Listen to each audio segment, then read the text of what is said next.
పురస్కరించుకుని విశాఖ జిల్లాలో ప్రసిద్ధిగాంచిన అప్పికొండ సోమేశ్వర స్వామి దేవాలయం సర్వాంగ సుందరంగా సిద్ధమైంది. భక్తుల సౌకర్యార్థం అన్ని ఏర్పాట్లు చేసినట్లు తెలిపారు దేవాదాయ శాఖ అధికారులు. ఆలయ కమిటీల నిర్వాహకులు శివరాత్రి పర్వదినం సందర్భంగా పరమేశ్వరుడికి అభిషేకాలతో పాటు నిత్య అర్చనలు జరుగుతాయని ఆయా ఆలయాల కమిటీ నిర్వాహకులు పేర్కొన్నారు. ఇంతటి మహాద్భుతమైన కార్యక్రమాలకు భక్తులు అధిక సంఖ్యలో పాల్గొని శివరాత్రి జాగరణ మహోత్సవాన్ని దిగ్విజయం చేయడంతో పాటు స్వామి కృపకు పాత్రలు కావాలని అంటున్న అర్చకులు, దేవాదాయ శాఖ అధికారులతో మా విశాఖ ప్రతినిధి Satish Naidu face to face. Visakha సముద్ర తీరాన ఉన్న అత్యంత పురాతన ఆలయం సోమేశ్వర స్వామి ఆలయం.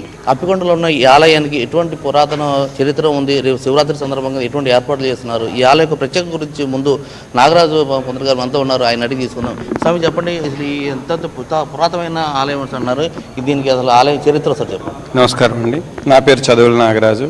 మన ఈ దేవస్థానం శ్రీ సోమేశ్వర స్వామి దేవస్థానం అప్పికొండ. ప్రజలందరూ కూడా అప్పికొండ శివాలయంగా కూడా పిలుస్తారండి. ఆలయం ఏంటంటే భారతదేశంలో అత్యంత పురాతన ఆలయాలు ఎన్నో ఉన్నాయి. అందులో ప్రాముఖ్యత అయినటువంటిది మనది కూడా ఒక శివాలయం, అప్పికొండ శివాలయం, పురాతనమైనటువంటి దేవాలయం. అయితే క్షేత్రం ఏంటంటే 1200-1400 సంవత్సరాల క్రితం చరిత్ర కలిగిన ఆలయంగా పేరు ప్రఖ్యాతులు పొందినటువంటిది. ఒకనొకప్పుడు అయితే ఇది ఏంటంటే పంచలింగ క్షేత్రంగా పేరు ప్రఖ్యాతులు పొందిందనమాట. ప్రత్యక్షంగా 5 లింగాల దర్శనం మనకిస్తాయి. అలాగే 95 శివలింగాలు కాలగర్భంలో కలిసిపోయి ఉంటాయి. ఇన్ని శివలింగాలు వెళ్ళడానికి గల కారణం ఏంటంటే సప్తమహర్షులు ఋషైన కపిల మహర్షి వారు సాగర తీరాన్ని ప్రయాణిస్తూ ఉండగా సంధ్యా సమయంలో అంటే తన నామధేయం మీదుగా ప్రసిద్ధిగాంచిన పుణ్యక్షేత్రం వెళ్ళాలనే సంకల్పంతో సూర్యాస్తమయం నుంచి సూర్యోదయం లోపు తను చేసే తపస్సులు 101 శివలింగాలు ఉద్భింపజేయాలన్నటువంటి ఉద్దేశంతో తపస్సు చేశారు. అతను చేసిన తపస్సులో 100 శివలింగాలు మాత్రమే వెలిసాయి. 101ది కూడా వెలుసుంటే క్షేత్రానికి ప్రాంతానికి కపిల మహర్షి పేరు మీదుగా కపిలకొండగా పేరు ప్రఖ్యాతులు దేశం నలుమూలలా ఉన్నాం.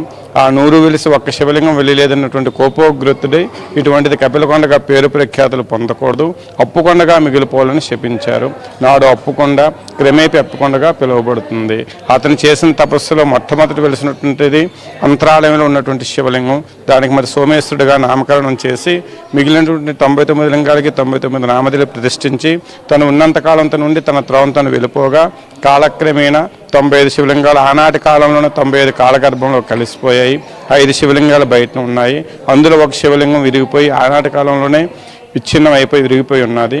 ఉన్నటువంటి 4 శివలింగాలకి 4 ఆలయాలు ఆనాటి కాలంలో రాజులు, చోళులు, పల్లవులు వాళ్ళ మధ్యకాలంలో కట్టినట్లుగా శిలాశాసనాల ద్వారా తెలుస్తూ ఉంది. మన ఈ స్వామివారికి ఏంటంటే శివరాత్రి, మహాశివరాత్రి అనేది అంగరంగ వైభవంగా ఉత్సవం జరుగుతూ ఉంటుంది. మరి మన ఈ స్వామివారి దర్శనం కొరకు విశాఖపట్నం అన్ని మూలల నుంచి కూడా స్వామివారి మీద ఎంతో నమ్మకంగా వచ్చి స్వామివారి దర్శనం చేసుకుని జాగరణ చేసి సముద్ర స్నానం ఆచరించి తడిమడితో దర్శనం చేసుకుని వెళ్ళేటువంటి పరిస్థితి ఇక్కడ ఉంటుంది. అలాగే దేవాలయానికి అయితే అన్ని డిపార్ట్మెంట్ల సహాయ సహకారాలతో కూడా ఈ ఉత్సవం అంగరంగ వైభవంగా ముందుకు సాగుతూ ఉంది, జరుగుతూ ఉంది. భక్తులు 50 మంది విచ్చేసి మన ఈ స్వామివారిని దర్శించుకుని ఆయన యొక్క కృపాకటాక్షాలు పొందుతారని మనస్ఫూర్తిగా కోరుకుంటూ సెలవు తీసుకుంటున్నాను. మనం చూసుకుంటున్నాము 1400 సంవత్సరాల పురాతనమైన ఆలయం ఇది. అయితే ఈ ఆలయానికి ఎంతో పేరు ప్రఖ్యాతులు అయితే ఉన్నాయి. అందులో మహాశివరాత్రి అనేసిన వాటికి భక్తులందరూ కూడా వేలాది మందికి తరలి వచ్చే అవకాశాలు అయితే ఉన్నాయి. దీనికి సంబంధించిన ఏర్పాట్లు ఎలా చేస్తున్నారు, మనకి అసిస్టెంట్ కమిషనర్ అనుపూర్ణ గారు మనతో ఉన్నారు. మేడం చెప్పండి, ఇటువంటి ఏర్పాట్లు చేస్తున్నారు, ఎంతో వేలాది మందిగా భక్తులు వస్తారని అనుకుంటున్నాం, ఎంతమంది రావచ్చు అని? సుమారుగా 1,00,000 నుండి 2,00,000 మంది వరకు వస్తారండి. ఎక్కువ మంది సముద్ర స్నానాల కోసమే రావడం జరుగుతూ ఉంటుంది. 10% నుండి 20% వరకు మాత్రమే స్వామివారి దర్శనానికి వస్తారని ఒక అంచనా. ఎప్పుడూ కూడా ప్రతి సంవత్సరం కూడా ఈ విధంగానే జరుగుతుందని చెప్పి ఇక్కడ గ్రామ పెద్దలందరూ అంటున్నారు.